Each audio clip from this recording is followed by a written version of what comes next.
अस्सलाम वालेकुम नाज़रीन, मैं हूं आसिम भट्टी। आप देख रहे हैं ऐसे न्यूज़। आज का मौजू हमारा बड़ा मुख्तलिफ है। एक ऐसी शख्सियत जो कि मुल्क के आला इक़्तिदारों तक पहुंची। एक कहा जाता है कि बड़ी छोटी जगह से शुरू हुआ, लेकिन यह हकीकत है या झूठ। साबिक़ सदर पाकिस्तान आसिफ अली ज़रदारी, इसी पर गुफ्तगू करते हैं। अपने साथ मौजूद है मेरे साथ शाहिद अंजुम साहब। अस्सलाम वालेकुम शाहिद साहब। वालेकुम अस्सलाम। शाहिद साहब, एक ऐसी शख्सियत जिसको हर वक्त हमने हंसते देखा और उसने बड़े अहम मौक़ों पर भी बड़े अच्छे उसने जो है वो पाकिस्तान के लिए फ़ैसले किए। ये शख्सियत कौन है, कहाँ से आया?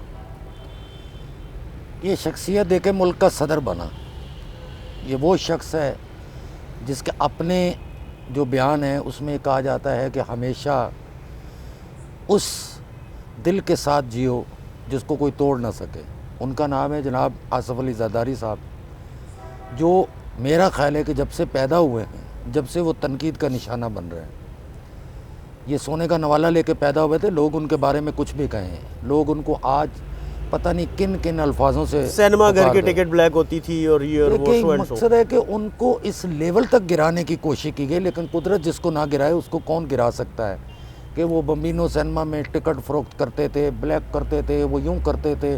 मकसद उनके बारे में क्या नहीं लोगों ने कहा, लेकिन जब उनकी हकीकत देखी तो वो एक ऐसे ख़ानदान से हैं और ऐसी गोद में पले हुए हैं शायद जिनका तसव्वुर हर आदमी ना कर सकता है। हाँ, ये मैं ज़रूर कहूँगा कि हर इंसान की ये ख्वाहिश ज़रूर होगी कि वो ऐसी ही गोद में परवरिश पाए।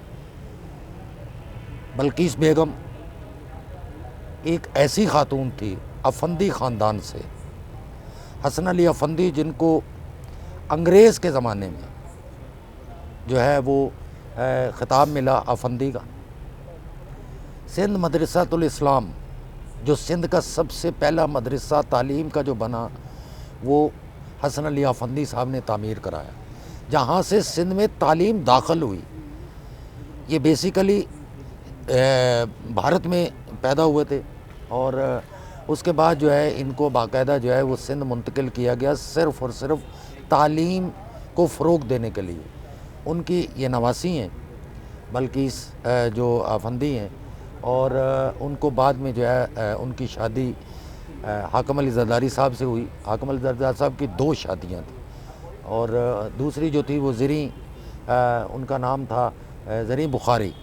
लेकिन जो ज़रदारी साहब थे ये बल्किस जो बेगम है उनसे हैं, और बहुत बचपन से जो थे ज़रदारी साहब, चूँकि लाडले थे अपने उसके इकलौते थे, तो इनको बहुत प्यार भी मिला। और 55 में, ये 1955 में ये पैदा हुए और 1968 में एक फ़िल्म बनी थी। उस फिल्म में इन्होंने चाइल्ड जो रोल था, चाइल्ड एक्टर का रोल जो है वो भी अदा किया, और उस फिल्म का नाम था मंजिल दूर नहीं। तो आज तक मुझे लग रहा है कि ज़रदारी साहब को हर चीज़ जो है वो ऐसी नज़र आती कि कोई मंजिल दूर नहीं है। आज लोग उनको कुछ भी कहें उनके बारे में और ये कहें कि वो मुका के जो है बहुत बड़े वो हैं जिसको कहा जाता है कि टाइकॉन है, लेकिन ज़रदारी साहब को आपने कभी परेशान नहीं देखा होगा। हमेशा ज़रदारी साहब मुस्कुरा के बात करते हैं, हमेशा उनकी तरबियत ही ऐसी है। अब हमने भी आज तक जितनी बातें उनके बारे में सुनी, हम उनमें से कुछ को सच मान रहे थे कि उन पे अगवा के मुकदमात और कत्ल के मुकदमात और पता नहीं किस किस तरह को उनको जो है एक सियासी, जिसको आप कहते हैं, इंतकाम का निशाना बनाया गया। मैं आपको रोकता हूँ यहाँ पे। ये बात हकीकत है कि कहा जाता है या सुनने में आता था कि ज़रदारी, आसिफ अली ज़रदारी वो नाम है कि जो अगर इसकी बात नहीं मानता ये उसको या तो अगवा करवा देता है या जान से मरवा देता है। देखिए, ये तो आप, मैंने आपसे कहा ना कि वो हमेशा सियासी इंतकाम का निशाना बनते रहे। और मुझे एक बात बताएं कि अगर ऐसा था तो फिर आज तक किसी मुकदमे में वो गिरफ़्तार क्यों नहीं हुआ, उनको सज़ा क्यों नहीं हुई? क्या हमारे यहाँ अदालतें जो थी वो आज़ाद नहीं थी? और फिर उनको तो जितना सियासी इंतकाम का निशाना बनाया, मेरा कल उनको तो फांसी हो जानी चाहिए थी। इसलिए कि आप पे जितने मुकदमात हुए इस तरह के संगीन नौइयत के भी, वो आपको सिर्फ़ और सिर्फ सियासी इंतकाम का निशाना बनाया गया। उसकी हकीकत कुछ और, जैसे जस्टिस निज़ाम का कत्ल था, उसके बारे में लोग कहते हैं जी ज़रदारी साहब जो थे वो उसमें डायरेक्ट इन्वॉल्व थे और उसमें ये था, लेकिन आप देखें कहाँ है वो केस आज। ज़रदारी साहब की आप ये देखें कि उनको इतना सियासी इंतकाम का निशाना बनाया कि उनकी ज़ुबान तक काट दी गई और इस शख्स ने उफ तक नहीं की, उसने मुस्कुरा के जवाब दिया। आज भी वो कहते हैं कि सियासी जवाब जो होता है वो दिया ही मुस्कुरा के जाता है। उसमें कहीं अगर आप गुस्सा कर गए तो फिर क्या है, आपके सामने है ना सारा। गुस्सा करने वालों का अंजाम जो है वो भी आपके सामने है कि आप किसी को बर्दाश्त ही नहीं कर पा रहे। शाहिद साहब, आसिफ अली जरदारी की दौलत और शोहरत का टर्न पॉइंट मोहतरमा बेनज़ीर भुट्टो थी या पहले से थे? नहीं नहीं नहीं नहीं नहीं, मोहतरमा से तो शादी उनकी जब हुई उस वक़्त तो वो मेरा ख्याल है कि मैंने आपसे पहले भी अर्ज़ की भाई कि वो सोने का नवाला लेके पैदा हुए थे। पाकिस्तान के बनने के बाद जो सबसे पहला जो तामीराती जिसको हम कहते हैं इन्वेस्टमेंट जो की गई थी वो हाकम अली जरदारी साहब ने कराची में शुरू की थी। ये सिंध के बहुत बड़े ज़िम्मेदार थे और उस वक़्त ये रिक्वायरमेंट थी कि कराची में जो है वो तामीराती काम किया जाए, तो उन्होंने कराची में इसकी इन्वेस्टमेंट की थी। जब बम्बिनो सिनेमा जो बना था, जिसका फड्डा हमेशा से लोग इसके ताने देते हैं कि बम्बिनो सिनेमा पर टिकट फ़रोख्त होते थे फलान। आप मुझे एक बात बताएं कि महंगी से महंगी गाड़ियाँ जरदारी साहब को आपने देखा होगा बचपन से जवानी भी और आज भी, तो क्या अगर वो टिकटें ब्लैक करते थे तो क्या उनके पास ये गाड़ियाँ होती? ओ भाई कौन सी दुनिया में हो यार, टिकटें ब्लैक करने वाला जो है उसके पास तो मोटरसाइकिल नहीं होती। तो आप एक मकसद इल्ज़ाम वो लगाएं जो कोई बनता हो। आपने हर तरह का इल्ज़ाम जरदारी साहब पे लगा दिए यार। बुढ़ापे में आपने उन पे इतने इल्ज़ाम लगाए, आप उनको गिरफ़्तार करा रहे हैं, आप आए दिन उनके घरों पे छापे पड़वा रहे हैं, लेकिन जरदारी साहब कभी इन चीज़ों से नहीं डरते। आप ये देखें, उन्होंने कभी नहीं कहा कि अदालत गलत फ़ैसला दे। वो कहते हैं हम अदालतों से रिजू करेंगे, हमें अदालत से इंसाफ की तवक्का है। आज आप देखें ना जिन सियासतदानों के ख़िलाफ़ मुकदमात हैं वो किस तरह अदालतों को बुरा भला कहते हैं। कभी आपने जरदारी साहब के मुँह से सुना है?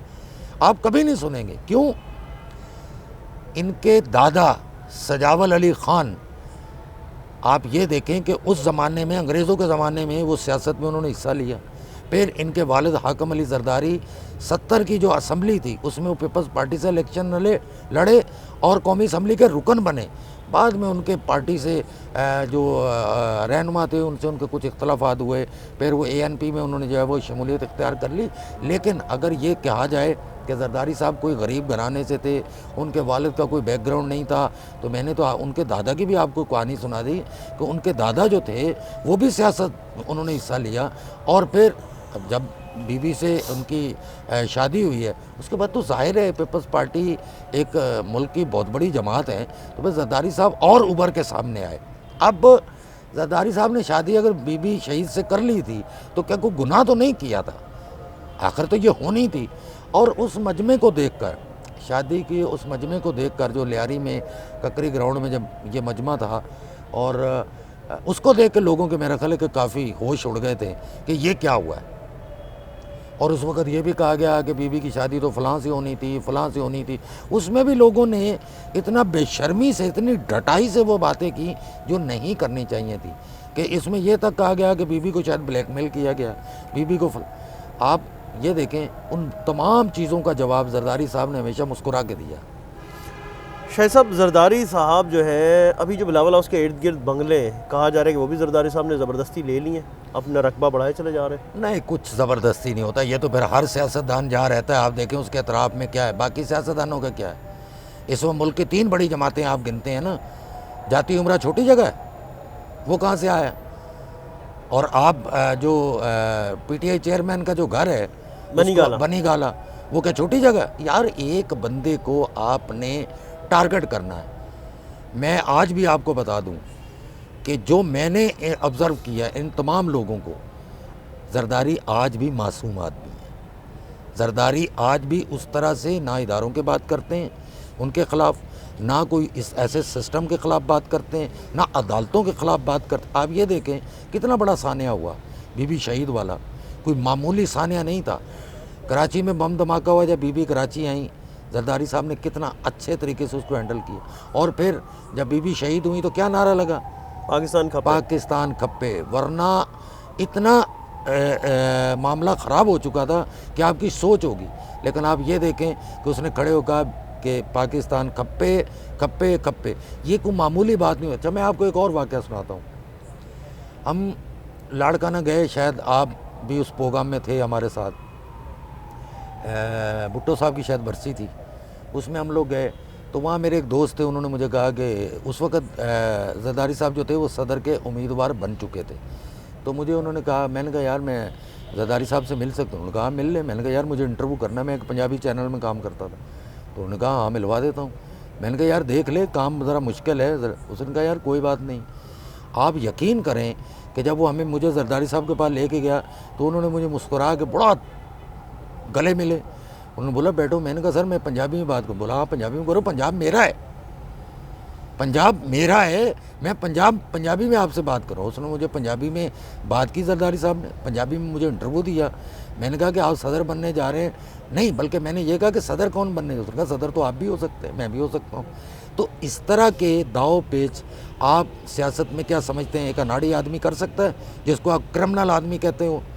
हर आदमी उनके बारे में नेगेटिव सोच रखता हो। ऐसा नहीं था। जरदारी साहब शौकीन थे घूमने फिरने के। जरदारी साहब को गाड़ियाँ रखने के शौकीन थे, घोड़ों के शौकीन थे, घोड़े रखते थे। और जाहिर है यार, एक इतनी बड़ी जागीर का मालिक हो, सोने का नवाला लेके वो पैदा हुआ, इकलौता बेटा, उसके बाद फिर आप उस पर कीचड़ अगर उछालना शुरू करेंगे तो उससे आप सच्चे नहीं होंगे और वो झूठा नहीं होगा। ये जो आपने मासूम का लफ्ज़ इस्तेमाल किया, तो ये मासूम अपने दोस्तों को भी बड़ा नवाजता है यार। जरदारी साहब की एक बात है, जरदारी साहब दोस्तों को तो इतना नवाजते हैं कि आपकी सोच है। लेकिन एक बात मैं आपको बता दूं, जरदारी साहब की एक आदत और है, आप उनसे मांगे मत। आप कभी ये जाके मत कहें कि मैं भूखा मर गया और मैं नंगा हो गया, मेरे घर की छत चली गई। वो इन चीज़ों को वो कहते हैं ना, तू मेरा दोस्त है, तू भीख नहीं मांगेगा।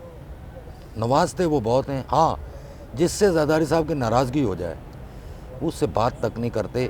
आप लोग उनके बारे में कुछ भी कहें कि उनको अगवा कराना, उनको सज़ाएं दिलवाना, उनको मार देना, उनको ये चीज़ें तो उस वक्त हम कर सकते हैं ना जब हम किसी केस में जाके देखें कि जरदारी साहब को किसी में सज़ा हुई है, क्या गवाहों ने जाके कोई बात की है।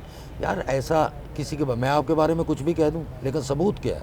शाहिद साहब, आखिरी सवाल, पाकिस्तान का ऐसा सियासतदान जो तवील अरसे जेल में रहा, कराची की जेलों में रहा, CIA सेंटर में रहा, लेकिन सुनने में आता है कि इसने जेल के अंदर भी अपना एक सिस्टम बनाया हुआ था, जो कम सज़ा वाले कैदी होते थे उनको बुला के उनके पैसे दे दिला के आज़ादी दिलवाता था। ये तो कोई बात की है, कुछ भी बात नहीं है। आप इसको दूसरी तरफ अगर लें तो आप ज़रा जेल जाके ये पूछे कि जेलों का खाना कहाँ से अच्छा हुआ है। जो हम पहले कहते थे ना, लंबी दाल और पराठे डीजल के और फलाने मोबाइल के, वो खाना कैसे सही हुआ है? ये जरदारी साहब ने ही कराया था। वो उनको बड़ा तजर्बा था जेल जाने का, क्योंकि उनके मुखालिफ जब भी हुकूमत में आए सबसे पहला काम यही किया, जरदारी साहब को अंदर कर दिया। झूठा मुकदमा हो, पुराना हो, कोई भी उखाड़ पचाड़ करके बोला जरदारी साहब अंदर चले जाएं। जरदारी साहब को बर्दाश्त नहीं करते थे। क्यों? फिर एक नारा लग गया था, एक जरदारी सब पे भारी, तो लोग उसको भारी समझने लग गए थे, ख़ास तौर पे उनके सियासी मुखालफिन। तो फिर वहाँ उन्होंने ये सिस्टम शुरू किया था। उन्होंने मेरे ख्याल हज़ारों लोगों की माफ़ियाँ इसी तरह कराई, जिन पर मामूली जो थे मुकदमात थे, मामूली जुर्माने थे जो गरीब लोग नहीं अदा कर सकते, तो जरदारी साहब ने वो भी अदा किए। और कैदियों के लिए इतना अच्छा खाना, आप जाके भी आज जेल का खाना खा लें, आपको कभी नहीं ये लगेगा कि जेल का खाना है। उन्होंने, ये हकीकत है, क्योंकि जहाँ इंसान ज़्यादा रहता है उसको जहाँ ज़्यादा रखा गया, उसने वहाँ के माहौल को बहुत अच्छा किया। और इस बात पे तो मैं उनका शुक्रिया अदा करता हूँ कि जो कैदियों के साथ जो सलूक था, ख़ास तौर पे खाने पीने का, वो उन्होंने बहुत अच्छा कर दिया था। शुक्रिया शाहिद अंजुम साहब। हर इंसान की शख्सियत में दो किरदार होते हैं, एक मनफी और एक मुस्बत। जिसे जो चाहे, जो पसंद आए, वो उसी को फॉलो करना शुरू कर देता है। साबिक सदर आसिफ अली जरदारी के साथ भी कुछ ऐसा ही हुआ। उनकी किस्मत उसे एक तरफ इक़्तिदार के ऐवानों में ले गई, लेकिन दूसरी जानिब बदकिस्मती उनकी ये देखें कि उनके हर अच्छे काम को भी बुरे कामों में गिना जाता रहा। मिलते हैं किसी और व्लॉग के साथ, देखते रहिए SA न्यूज़। अस्सलाम वालेकुम।